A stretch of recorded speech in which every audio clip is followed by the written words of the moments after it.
Okay, so we're continuing with chapter 3, lesson 1. This is going to be elimination. We've so far done graphing, solving by graphing, solving by substitution. This is going to be solving by elimination.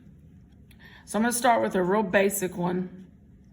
4x minus 3y equals 29. 4x plus 3y equals 35. So remember, this is a system of equations. We're trying to solve for x and y. So this one's called elimination because we're going to eliminate a variable. And we're going to do that by adding these two equations together. Everything's lined up by their like terms, but if you notice, if I combine these y's right here, that's a -3 and a +3, those would eliminate, and that's the point of elimination. So now we add these two, which are going to be 8x, and then over here is going to be 29 plus 35, which is 64. And then now we divide by our coefficient, and we know that x is 8. So now that we know x is 8, now we go back to one of the originals. It does not matter which one you use. You go back to the original equation without this marked out. So now I'm going to go over here. I'm going to substitute 8 in for the x on that one. And like I said, it doesn't matter which one you use. You'll get the same answer. So now that's 8 times 4 is 32. And then I'll subtract my constant.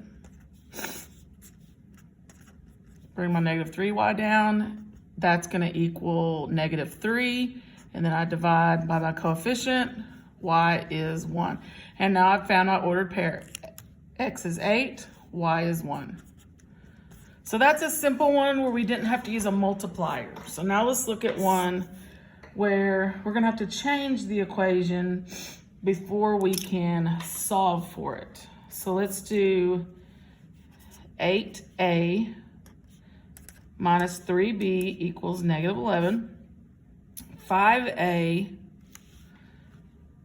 plus 2b equals -3. So if we look at this one, doing the thing we did up there where we added them together, you have nothing that it will eliminate, no variables.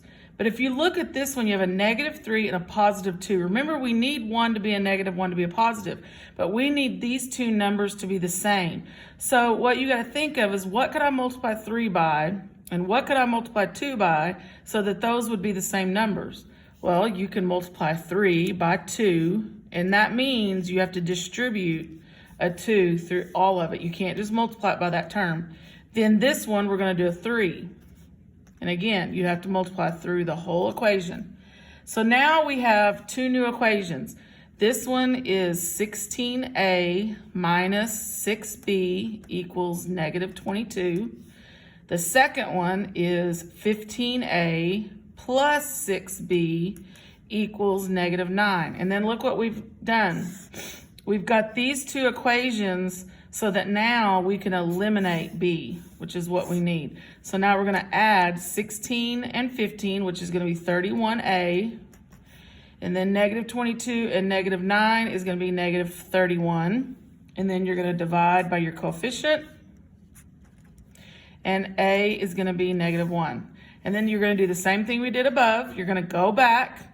You can either go back to one of these originals, or you can go back to these that you changed. Doesn't matter. I'm going to go back to original just because the numbers are smaller. So I'm going to put a -1 where the a is. So it's 8 times -a. Then it's minus 3b equals -11. So now I do -8. And now I add my constant, -3b. -11 plus 8 is going to be -3. Divide by your coefficient. B is 1. So your ordered pair going in, these aren't using X and Y, but you have to use alphabetical. A, B, your ordered pair is -1, 1. And that's your solution. Okay, so we're going to do one more. And this time, we're going to look at one that would end up with no solution. And then we'll talk about how it could be different and end up being a infinitely many solution. what could be a simple change, and it could be infinitely many. Okay, so again, look at your two equations. What's the easiest thing to do? Well, I see the 5 and the 2. To me, that's the easiest, because if I multiply this equation by 2, and I multiply this equation by 5, then I'm going to end up with 10s right here, and that's what I want. But you're going to notice something else is going to happen. So this first one's going to be 10a, second one's going to be 30b, and then negative 24 times 2 is negative 48. And then the bottom one is negative 10a. And then look what happens. This ends up being negative 30b. And then 5 times 28 is 140. So what's going to happen here? When I put these two together, all my variables cancel. But over here, I end up with, 92? Well, if you remember back when we did equations with variables on both sides, and you ended up with constants that were different, if everything eliminated on one side and everything didn't on the other, all your variables are gone, however you want to word it, this one's a no solution. So the question is, how could this solution be different? So how could that be different and that end up being an infinitely many solution? So I'm just going to rewrite this equation, or this system, and I'm going to change one thing. So we're just going to pretend that we got 48 on that instead of 140. So what happens to this system? Cancels, cancels, cancels. Everything cancels. This one is an infinitely many solutions.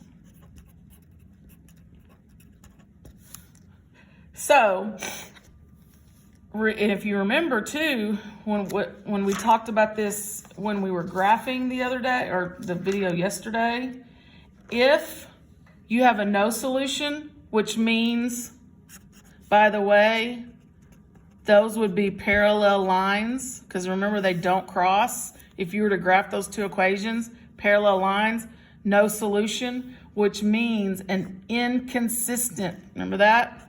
It's an inconsistent system. What did infinitely many mean? That meant it was the same line. So this solution is the same line,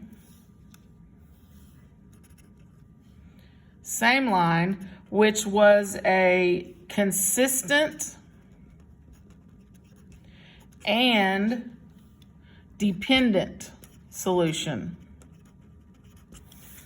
And then if we go back to the ones we did a minute ago where we had one solutions, these are called one solution. This is where you have just two intersecting lines, and this was a consistent and independent. Have enough room. So one solution, both of these. One solution means intersecting lines, which means consistent and independent. So that kind of ties it all in to what we had done with the graphing on the video, the earlier video that I did. All right, so that completes the video on elimination.